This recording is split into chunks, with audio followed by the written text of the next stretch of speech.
Muito bem, vamos aqui na nosso tema de hoje, que diz assim: é melhor ser um tolo, é melhor ser um tolo. Esquisito, né?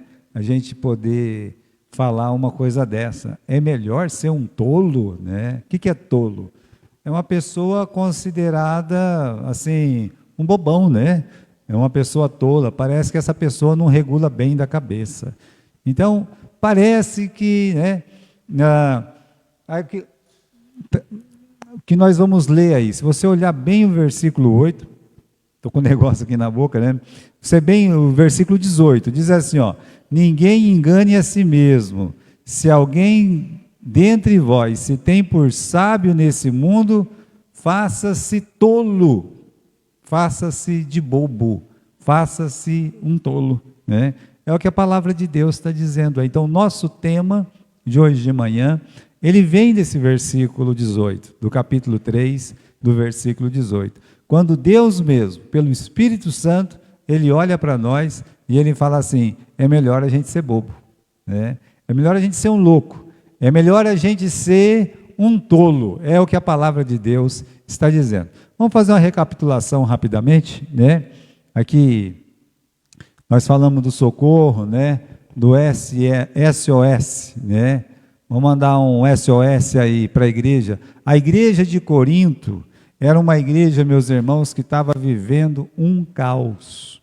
Já falamos sobre isso aqui algumas vezes.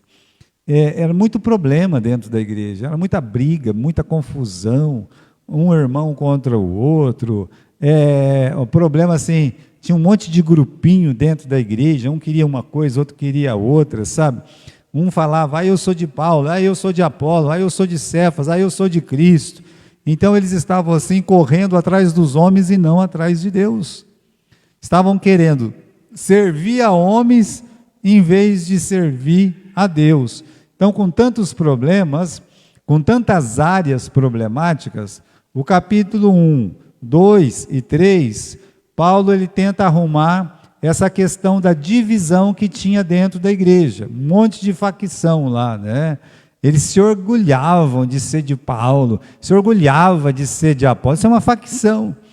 É uma palavra muito conhecida hoje, mas é a palavra que está no original aí, facção mesmo, sabe? É um grupo de um lado, um grupo do outro, né?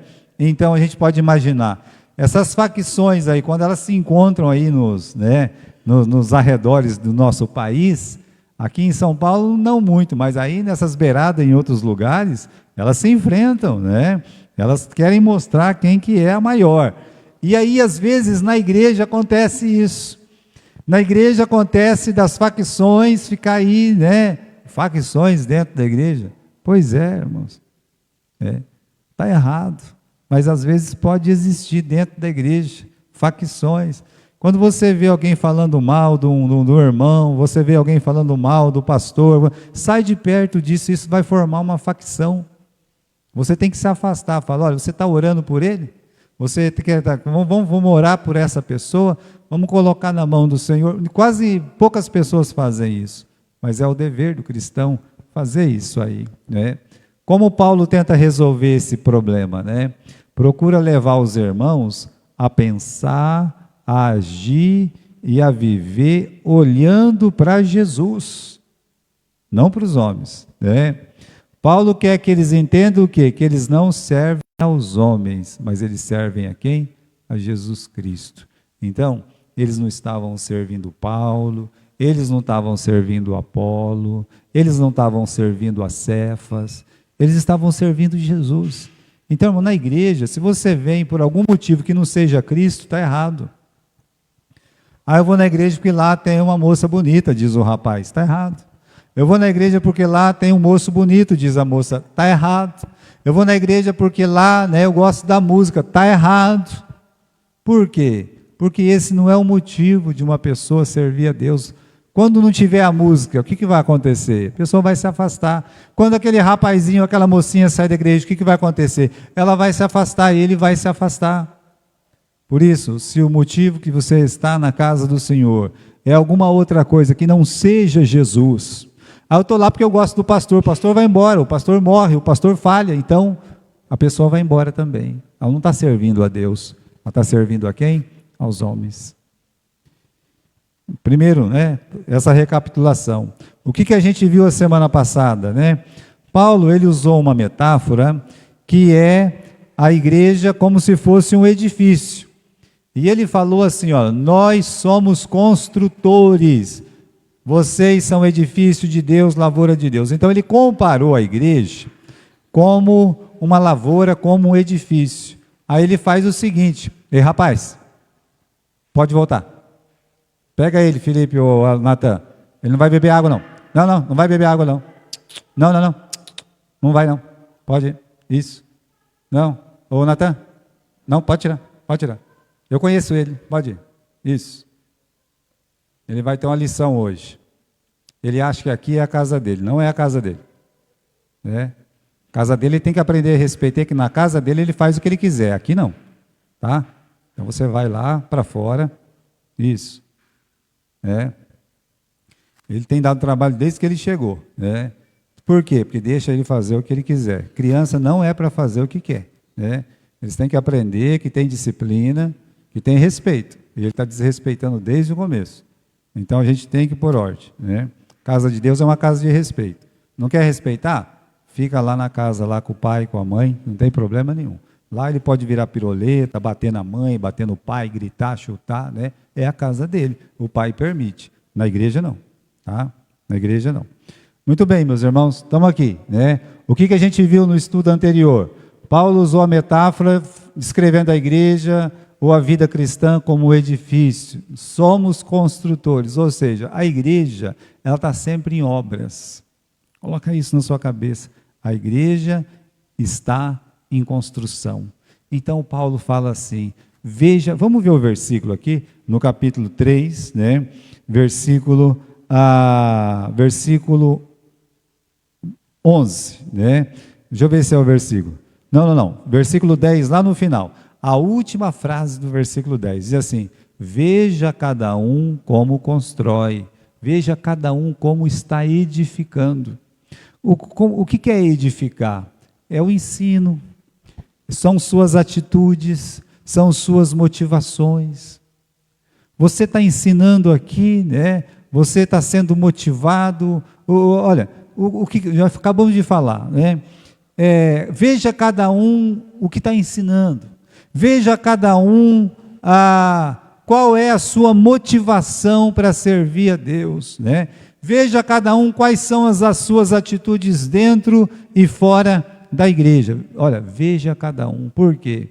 Se a palavra que você ensina não é da Bíblia, é palha, é madeira, é feno. Se as suas atitudes não estiverem de acordo com a palavra de Deus, é palha, é feno, é madeira. Se a sua motivação, o motivo de você estar aqui não for Jesus Cristo, é palha, é feno, é madeira. O que está dizendo aí no versículo 11? Vamos ver se é o 11, Versículo 11 não, versículo 13, A obra de cada um se manifestará, na verdade, o dia, que é o dia final, a declarará, porque pelo fogo será descoberta, o fogo vai provar a obra de cada um. É o que Paulo está dizendo. Nossas obras, meus irmãos, a nossa vida aqui na igreja vai ser provada pelo fogo. Quando está tudo bem, quando está em festa, tudo é bom. A pessoa vai estar firme. Mas quando vem as turbulências, o fogo prova a vida espiritual de cada um. O fogo vai provar. A prova de fogo. Então é isso que nós estudamos. Paulo está dizendo, veja cada um como ele edifica, O fogo vai provar. É isso que a gente viu. E o que a gente vai ver hoje, rapidamente, é que Paulo nos ensina, que para ser sábio, parece que a gente tem que ser tolo. Não parece não, tem que ser tolo nesse mundo, Veja o que está acontecendo na igreja, eles estão brigando por causa de preferências. Eu gosto do Paulo, eu gosto do Cefas, eu gosto do Apolo. Então Paulo está dizendo assim, isso é coisa do mundo. Por que você gosta do Paulo? É porque foi ele que começou o trabalho, mas se fosse outro? Por que você gosta do Apolo? Não, porque o Apolo ele prega muito melhor do que o Paulo. O Apolo sim sabe pregar, o Paulo não. O Paulo é meio esquisito na hora de pregar. Vocês estão entendendo a dificuldade de Paulo? Meus irmãos, a igreja, ela estava agindo segundo a sabedoria do mundo e não segundo a sabedoria que vem de Deus. Então Paulo vai chegar e vai falar assim, gente, é melhor ser um tolo do que seguir a sabedoria do mundo, porque senão, você seguindo essa sabedoria do mundo, você vai continuar com esse jeito aí de facção que você está, né? É melhor ser um tolo, diz Paulo, né? Agora o mundo, irmãos, acusa os cristãos de serem tolos, né? Tudo que a gente fala e prega, para eles não tem valor, o mundo lá, para eles não tem valor nenhum. Né? Então, eles olham para nós aqui na igreja e falam, esse povo é tolo, esse povo, né? Não, eles não sabem o que eles estão fazendo, não. Mas Paulo está dizendo, sejam tolos para ser sábios. Versículo 8, vamos ler o 18, vamos ler. Ninguém engane a si mesmo, se alguém dentre vós se tem por sábio nesse mundo, faça-se tolo. Para o quê?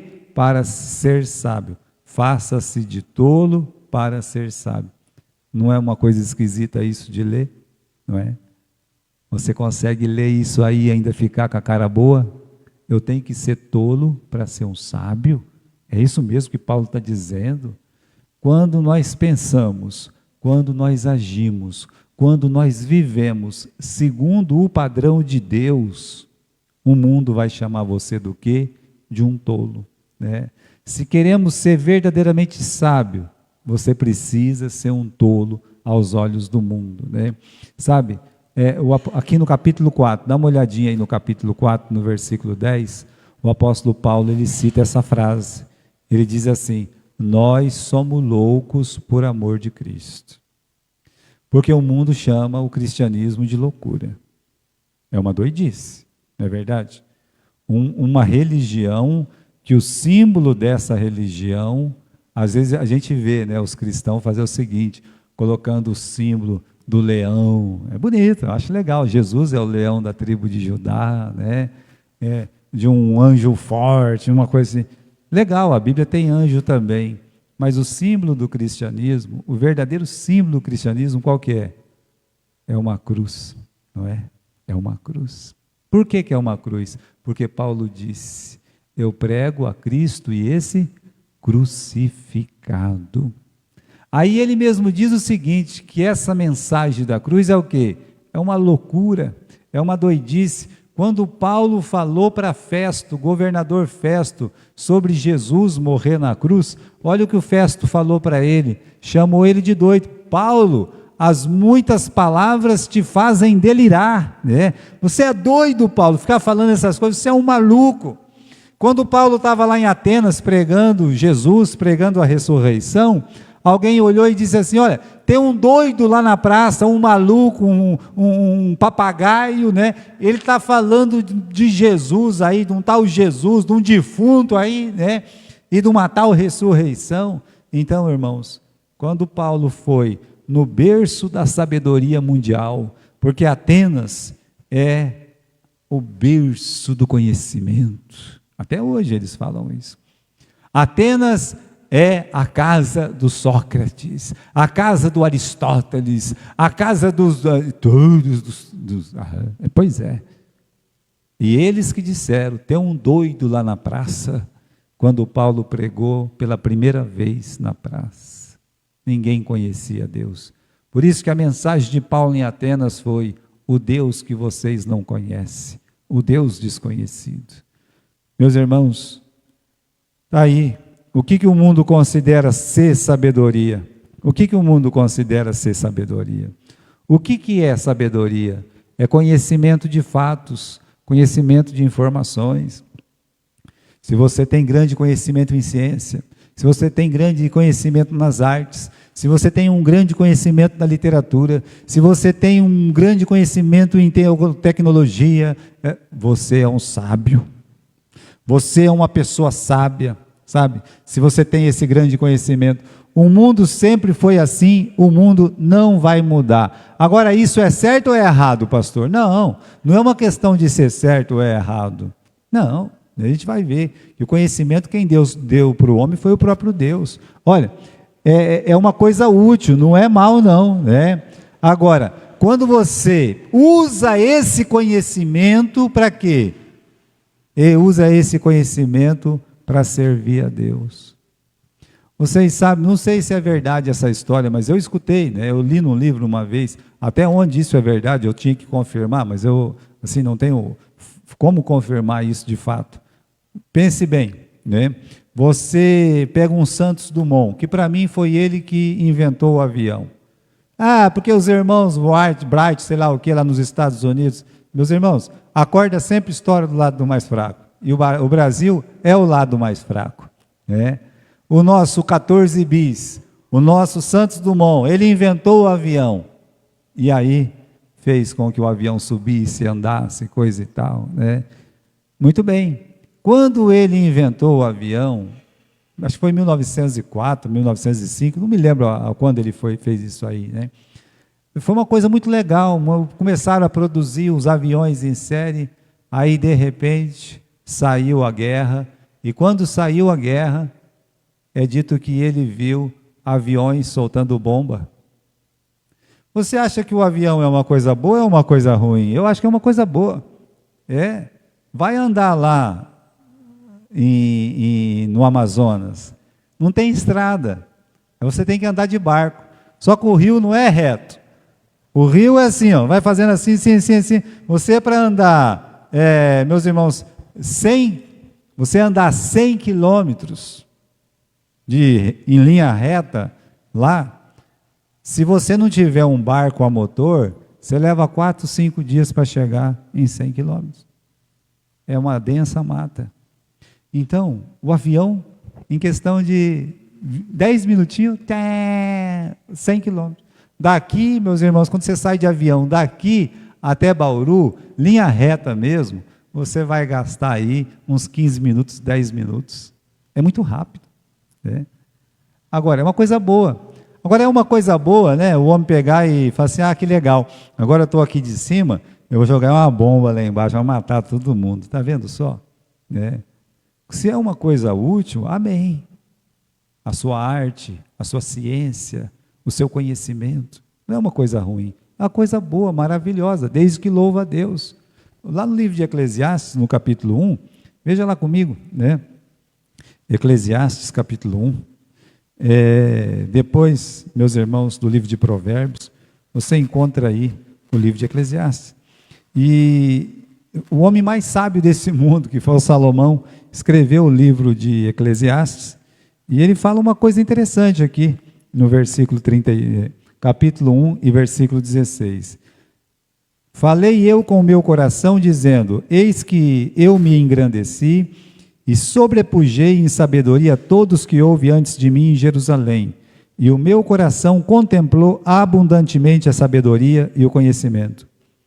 Apliquei o meu coração a conhecer a sabedoria e a conhecer os desvarios e as loucuras, e vim a saber que isso aflige muito o espírito, porque na muita sabedoria há muito enfado. E o que aumenta em conhecimento, aumenta o quê?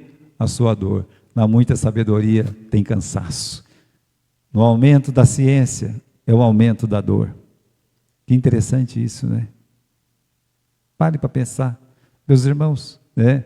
Não é errado, mas o mundo considera ser sabedoria você ter grandes conhecimentos em ciências, nas artes, na literatura, né?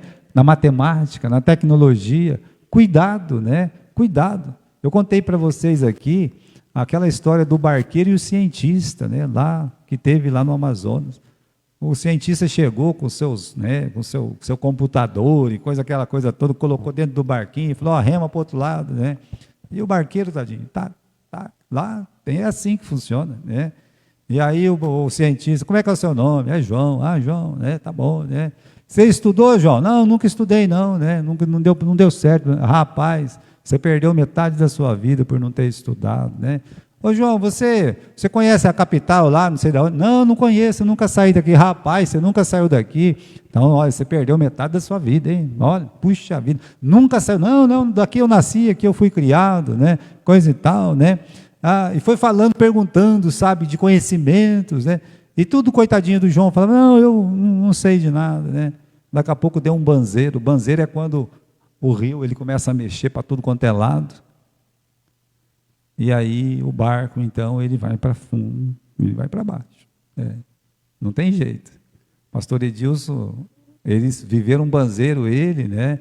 O irmão Saião lá e mais o irmão Deusivan, diz que o pastor Edilson ficava orando, o outro irmão ficava, sabe, assim, se mexendo com o barco e o outro gritando, chorando. Um chorava, o outro orava e o outro, né, tentava domar o barco para ver se eles conseguiam sobreviver quando deu o banzeiro. Aí quando deu o banzeiro, né, aí então o barqueiro olhou para o cientista tão estudado, vindo de Harvard, né, chegou e disse, o senhor sabe nadar? Não, eu não sei nadar. Então o senhor perdeu a vida inteira, porque não tem jeito, o senhor vai morrer. Então, olha, meus irmãos, é uma história que mostra uma realidade. O que é sabedoria para esse mundo? É conhecer fatos e informações. Cuidado, porque o mundo se resume em sabedoria nisso. Olha, a sabedoria do mundo faz o quê? Tem afastado os homens de Deus, né? O conhecimento é uma dádiva de Deus, é um presente de Deus. Quando diz que o homem foi feito à imagem e semelhança de Deus, Deus deu poder para o homem, sabe do quê? De criar. Foi o Suassuna que, quando levado na televisão, ele falou assim, olha, eu falar que o homem veio do macaco, eu não acredito não, né? Por quê? Olha, você pega aqui, pegou um prendedor. O que é um prendedor? Né? É 2 pauzinhos aqui, que tem um araminho e tal, olha a eficácia, olha que coisa mais simples e tão útil. Ele disse, se eu pegar aqui um macaco aqui, por mais esperto que ele seja, ele nunca vai poder produzir um prendedor. Aí, todo mundo ficou olhando assim. Falei, então não acredito, eu acredito em Deus. Acredito em Deus, não nessas coisas. Falou assim para todo mundo ouvir lá, né? Quando ele tirou aquele prendedor, até eu dei risada. Falei, louco, né? Ele dizendo. Agora, meus irmãos, veja só. O homem, Deus deu poder para ele criar um prendedor. É muito simples, mas ele criou um prendedor. Só que o homem não criou só um prendedor, o homem criou um avião. Então, o poder de criar as coisas nos faz semelhantes a Deus. Isso é uma das semelhanças que não terminou com o pecado. Deus permitiu que o homem continuasse com conhecimento, com esse poder de criação. E aí, meus irmãos, Satanás transformou essa bênção em maldição. Porque Satanás olhou para a mulher e disse assim, olha, Deus sabe que no dia que vocês comer do fruto dessa árvore aí, os seus olhos vão se abrir e vocês vão ser como Deus, conhecendo o bem e o mal. Deus não queria que o homem conhecesse o mal, que o homem só conhecesse o bem. Tanto é que não foi proibido ele comer da outra árvore, que era a árvore do conhecimento, do bem. Mas da outra árvore foi proibido, conhecimento do bem e do mal. Então o homem passou a conhecer o mal sem poder evitar. Aqui, irmãos, o que é um presente de Deus, o diabo transformou numa maldição. O conhecimento tem afastado os homens de Deus. Olha, a cada criação, nas artes, na música, na letra, tem mais afastamento. A arte, o que é a arte hoje? Andar pelado é arte. O que é música hoje? Essas imundícias que você vê no Brasil e no mundo. O que é letra hoje? Você escreveu um livro. Qual foi o livro mais vendido nos últimos tempos aí? Vocês estão lembrados? Sabe qual livro foi? Fazia uma fila enorme. Ia passar o filme, antes de passar o filme, ele soltava o livro. Qual o livro que é? Harry Potter. Existe uma futilidade, uma vaidade, uma imundície, uma ignorância maior do que isso? Um livro dessa grossura, desse tamanho. Fila para a pessoa poder comprar. Veja, meus irmãos, olha, os crentes, meus irmãos, eles estão mais conectados com os pensamentos de Satanás com os de Deus por causa da mídia, né? Está lá. A Bíblia diz que o aumento da ciência, o profeta Daniel fala, muitos vão correr de uma e outra parte, a ciência vai se multiplicar. Por quê? Porque o aumento da ciência é uma das marcas registradas da vinda do anticristo. Para o anticristo vir, o mundo tem que estar preparado para ele vir. As pessoas hoje, elas estão mundialmente conectadas. Um jovem do Brasil provavelmente vai gostar da mesma música de um jovem lá do Japão. Sabia disso? Porque é o mesmo artista. Como é que chama aquele moleque lá, Just Vibe, né? Todo mundo quer. O mesmo filme que um quer, lá do outro lado do mundo quer. Olha, isso só é possível por causa do aumento da ciência. Todo mundo conectado. O diabo precisa disso para quê? Né? Por quê? A vinda do anticristo precisa desse aumento de tecnologia, de ciência, para quê?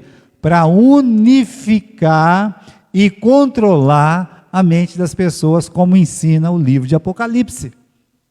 Que ele vai conseguir controlar, ele vai unificar a mente de todo mundo. Então, olha o que está escrito lá em cima. A sabedoria desse mundo tem afastado os homens de Deus. Ai, pastor, mas o senhor está falando que esse conhecimento, essas coisas é ruim? Não estou falando isso. Eu estou falando que por causa do pecado, o homem, a cada descoberta é sempre boa. Vamos pegar os filhos do Caim. Descobriu a forjar o ferro. Eu vou fazer uma enxada boa, né? Fez uma enxada boa. Enxada ajuda, viu, para quem trabalha no campo. E como ajuda? Aí, você aprendeu a forjar o ferro? Rapaz, você sabia que dá para fazer um machado com essa aqui? Que bom, dá para a gente cortar uma árvore. Oba, vamos cortar uma árvore. Aí alguém pega o machado e diz, eu não sou do tipo que corta árvore muito não, mas cabeça eu gosto de cortar, entenderam? Então não é que a criação é ruim, é que o homem é ruim e transforma esse conhecimento, essa sabedoria em coisas ruins. Mas para o mundo ser sábio é ter a informação, para o mundo ser sábio é ter esse conhecimento de fatos. Pode pular aí, né? Pode pular. Então essa sabedoria do mundo afasta os homens de Deus, e o que o mundo considera ser sabedoria está em desacordo com Deus. Os meus pensamentos, diz o Senhor, não são os seus pensamentos, não são. São muito mais altos, né? Nem os meus caminhos são os seus caminhos. O mundo vê as coisas, a sabedoria do mundo, né? As pessoas do mundo, eles gostam de ver as coisas desses três jeitos aqui, né? Segundo o seu próprio prazer, ter uma vantagem. Segundo o seu próprio coração, né? Inveja, espírito faccioso. É assim. Se uma pessoa fica bem rica nesse mundo, sem Deus, o que ele pensa? Ele pensa como rico insensato. Já sei o que eu vou fazer. Eu vou fazer celeiros maiores. E aí eu vou guardar todo essa semente, essa plantação colhida. E aí eu vou descansar, eu vou comer, eu vou beber, eu vou festar, né? Fazer coisas maiores, comer, beber, festar. Deixa eu dizer, em momento nenhum, na sabedoria dele, ele diz, eu vou servir melhor a Deus, porque Deus me deu uma boa plantação, eu vou ajudar lá na igreja, Deus está me dando mais condições, então eu vou ajudar na igreja. Eu não vou fazer celeiros maiores não, porque tem tanta gente passando fome no mundo, eu acho que eu posso repartir. Estão vendo a diferença? O que o homem faz com a sua sabedoria? Faz isso. Então, irmãos, o mundo, aquilo que o mundo considera ser sabedoria, está em desacordo com Deus. Vamos para o livro de Tiago, no capítulo 3, no versículo 13 a 18. Né? Tiago, lá no final do Novo Testamento, no capítulo 3, versículo 13 a 18. Quem dentre vós é sábio e entendido? Mostre pelo seu bom trato as suas obras em mansidão de sabedoria. Se você tem amarga inveja e sentimento contencioso no seu coração, não te glories, nem mintas contra a verdade. Essa não é a sabedoria que vem do alto. Ela é terrena, ela é animal, ela é diabólica. A sabedoria que causa facção, divisão, que é egoísta, ela é animal, ela é mundana, ela é diabólica. Está escrito aí, capítulo 3 e versículo 15, terrena, mundana, né? Animal e diabólico. Porque onde há inveja e espírito contencioso, só tem confusão e tem obra que não presta, obra perversa. Vamos parar um pouco e lembrar que a igreja de Corinto estava cheia de facção, cheia de divisão, por conta de um achar que era melhor do que o outro. Então, Deus está dizendo, é uma sabedoria diabólica, terrena, é uma sabedoria profana, né? Está aí, versículo 15, animal. Agora, veja o versículo 17. A sabedoria que vem de Deus, ou que vem do alto, é primeiramente pura, depois ela é pacífica, moderada, tratável, cheio de misericórdia, de bons frutos, sem parcialidade, sem hipocrisia. Semeia-se na paz para os que amam a paz. Olha a diferença da sabedoria que vem do alto com a sabedoria desse mundo, meus irmãos. Por isso, Paulo, ele vai dizer para nós, se faça de tolo. Vamos voltar lá, né? Vamos voltar lá. Faça de si mesmo um tolo. Olha, sabedoria, o que é sabedoria? Sabedoria é a capacidade, pode mudar aí, né? Sabedoria é a capacidade de ver as coisas com os olhos de Deus. Isso é sabedoria. As pessoas podem inventar, fazer o que quiser, isso não é sabedoria, isso é só um conhecimento. Sabedoria é o que você faz com o seu conhecimento. Esse mundo confunde conhecimento com sabedoria. Mas sabedoria é você ter um sábio proceder. Isso é sabedoria. Aí, o homem não vê como Deus vê. Como Deus vê as pessoas, né? Lá está o Samuel. Ele viu o Eliabe e viu aquele homem tão bonito, um rapaz forte, disse, esse vai ser o rei. E aí Deus disse, olha, não se engane, Samuel. Deus não vê como o homem vê. O homem vê o exterior, mas Deus vê o quê? Deus vê o coração. Não se deixe enganar. Mas a sabedoria do mundo faz isso. Sabedoria do mundo, olha, quem que são as pessoas que ganham dinheiro para a mídia? Os mais bonitos, não é verdade?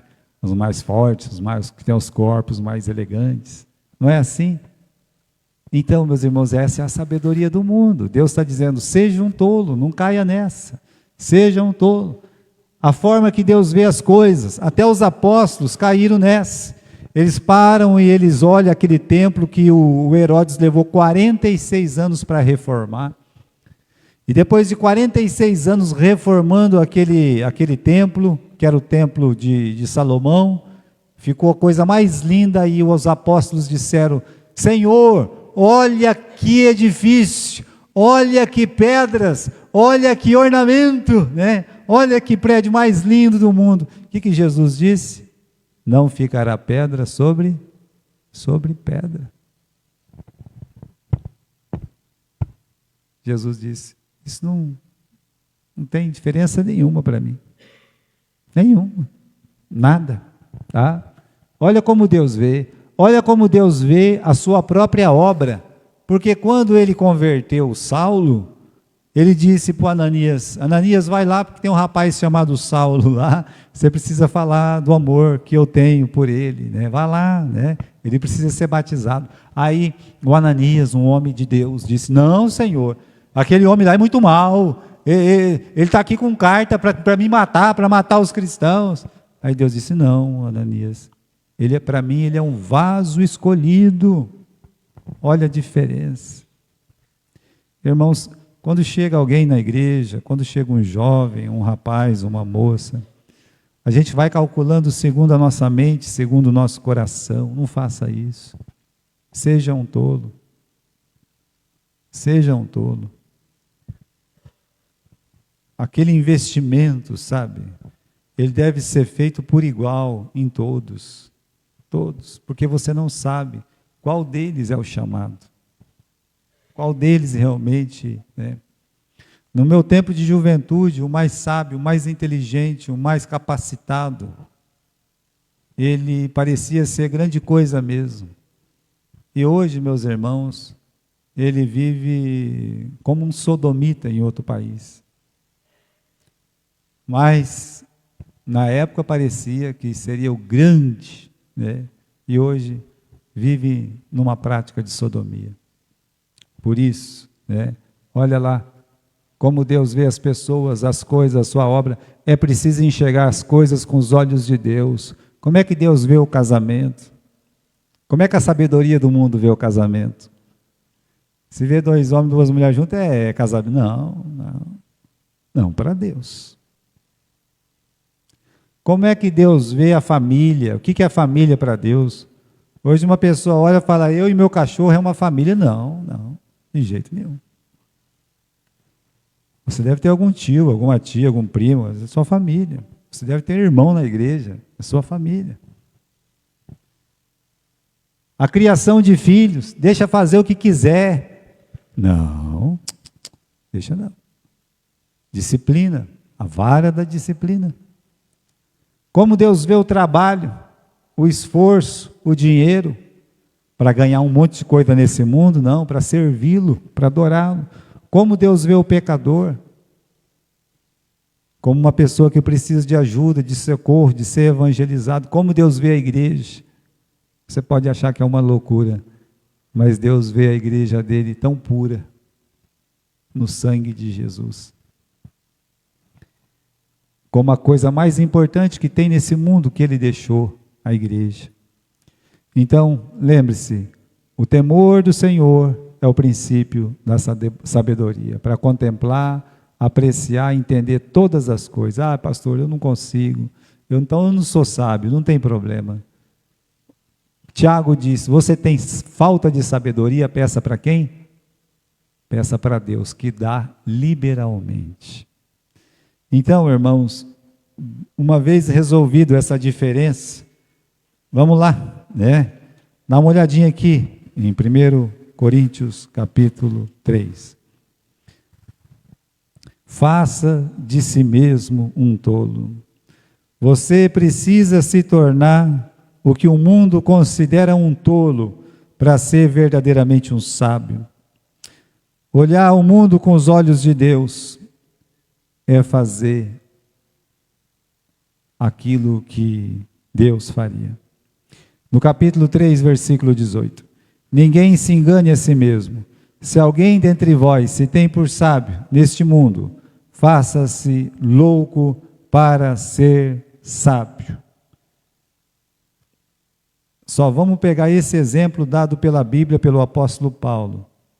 A mensagem da cruz, Paulo chamou de poder de Deus e sabedoria de Deus. A pregação do Evangelho é o poder de Deus e a sabedoria de Deus para todos os que nele creem. Como é que a sabedoria do mundo vê a cruz? De duas formas. Vê como se fosse uma loucura ou como se fosse o quê? Um escândalo. Essa é a diferença da sabedoria deste mundo com a sabedoria de Deus. Então, se o mundo vê a cruz de Jesus como uma loucura, você é louco. Se o mundo vê a cruz como um escândalo, seja um escandaloso, um doido, mas fique do lado certo. Seja um tolo para o mundo. É o que Paulo está dizendo. É melhor ser um tolo para o mundo. Um tolo. Considere por um instante essa seguinte questão. Acumule toda a matéria do conhecimento mundano. Seja você uma Barça. Seja você um mirador, que era nossos dicionários antigos da Barça, que hoje tem o Google, né? O antigo Google se chamava Barça, né? Você tinha que comprar um monte de livro e cada ano produzia mais um. Seja fluente nas artes, nas letras, nas ciências, nas filosofias, nas álgebras, né? Identifique cada ponto do planeta e fora dele, né? Seja a pessoa, o top do conhecimento, um gênio. Que é isso tudo sem Jesus? Deus diz, o nosso Senhor Jesus falou, que adianta o homem ganhar o mundo inteiro e perder a sua alma? Não tem valor, não é verdade? Então faça-se de si mesmo um tolo. Vamos ali no versículo 19. Porque a sabedoria deste mundo é loucura diante de Deus, pois está escrito, ele apanha os sábios na sua própria estultice. Lembre-se de como Deus vê e como Deus trata essa sabedoria humana. Primeiro, ele apanha os sábios na sua própria estultícia. Versículo 19, no fim. Ele apanha os sábios na sua própria astúcia, né? Ou estultícias. Os homens, eles são consumidos na sua própria sabedoria. Eu citei os exemplos para vocês de como é as artes hoje, de como são os livros hoje, a ciência, para que eles estão fazendo. Todo esse conhecimento humano não é nada mais do que uma armadilha para quem não tem Deus. Tudo, né? As leis invertidas de hoje. A pessoa chega, ela pode, veja meus irmãos, ela pode fazer um mal, não vai acontecer nada com ela. Até o dia que a pessoa que fez a lei sofre esse mal, sabe? Vai lá e sofre esse mal. A pessoa que está fazendo nossas leis aqui no Brasil, eles têm um monte de capanga, um monte de pessoas para proteger eles. Nós não temos. Então a pessoa, hoje um bandido, ele tem um monte de lei que defende ele.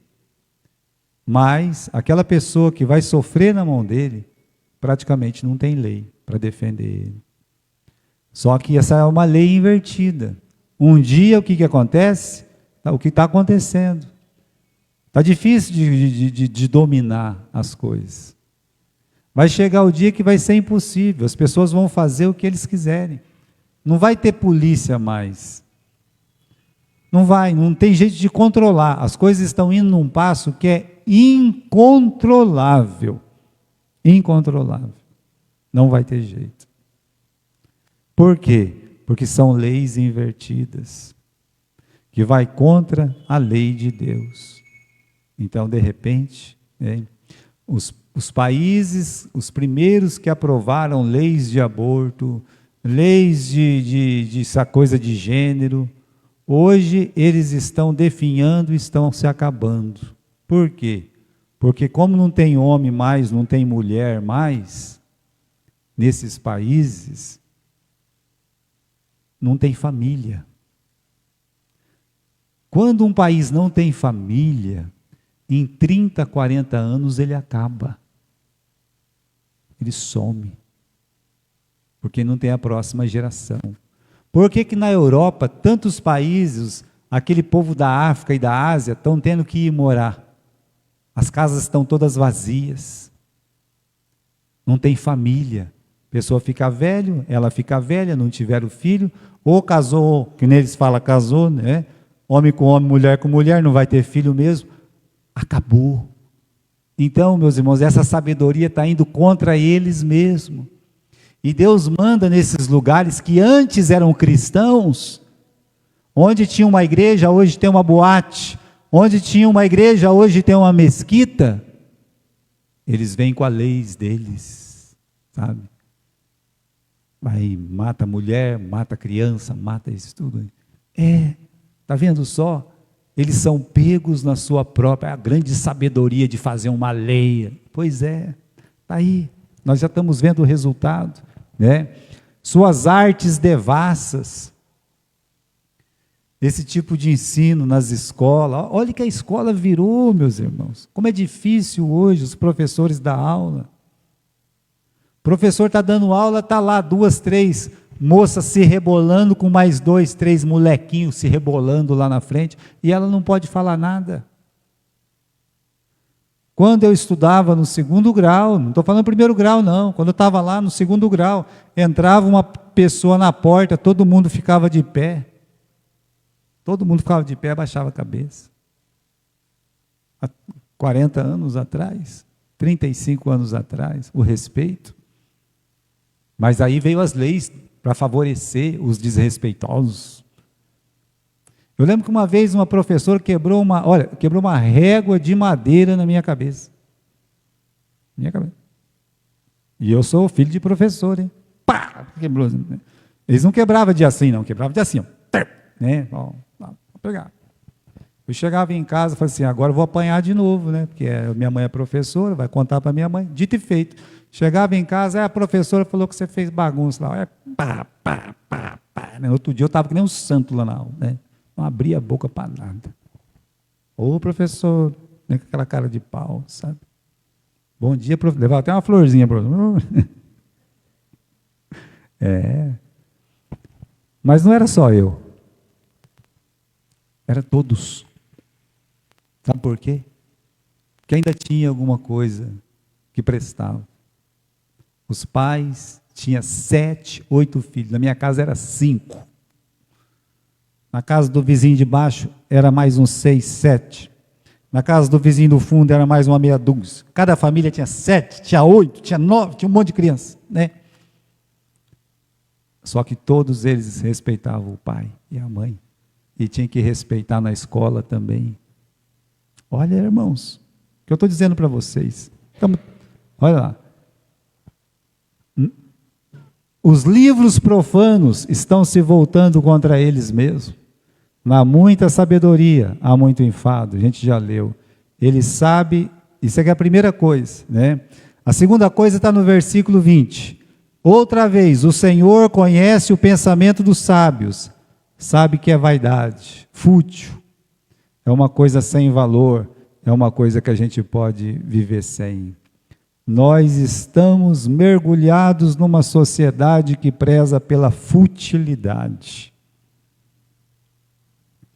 Hoje, numa igreja, dependendo da igreja, se o pastor falar mais de 15, 20 minutos, o pastor-chefe tira ele, não deixa ele pregar nunca mais. Por quê? Porque eles dizem, as pessoas não aguentam, e aí não vão voltar para o culto. Vão apagar a luz, vamos fazer uma festa aqui dentro. Eu digo para vocês, isso é futilidade. Isso é futilidade. Eu lembro que Paulo pregou tanto uma noite, mas tanto, que tinha um moleque lá na beira da janela, dormiu, caiu lá embaixo, morreu. Paulo teve que ir lá e ressuscitar ele, o Eutico. Já pensou a geração de hoje, escutando a mensagem 4 horas seguidas? No tempo de Neemias foi o dia inteiro. E de pé, não tinha banco. A sociedade hoje despreza o que é sólido e é bom, por isso que hoje nós temos uma sociedade líquida. Tudo que não presta tem valor. Uma coisa, tudo, sabe? Como tem valor. Tic-toc, tic-toc, tic-toc. A maior das futilidades. Mas os nossos jovens não conseguem viver sem, não conseguem mais ler a Bíblia.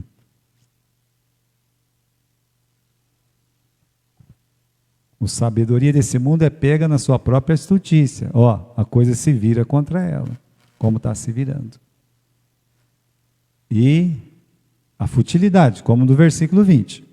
O Senhor conhece os pensamentos dos sábios, sabe que é tudo vaidade. Por isso, ninguém se glorie nos homens, porque tudo é vosso. Paulo está dizendo, olha gente, para de falar que eu sou de Apolo, que eu sou de Paulo, que eu sou de Cefas, vocês são de Jesus. É o que ele está falando aí nos últimos versículos, para a gente terminar. Seja Paulo, seja Cefas, seja Apolo, seja o mundo, seja a vida, seja a morte, seja o presente, seja o futuro, tudo é vosso. E vós sois de quem? De quem nós somos? De Jesus. Então, se você for pensar no futuro, se você for pensar no presente, se você for pensar na igreja, se você for pensar em qualquer coisa, você tem que pensar em como agradar a Jesus Cristo. Ninguém vai agradar a Jesus Cristo tendo facção dentro da igreja, dividindo o corpo de Cristo. Isso não vai acontecer. Amém?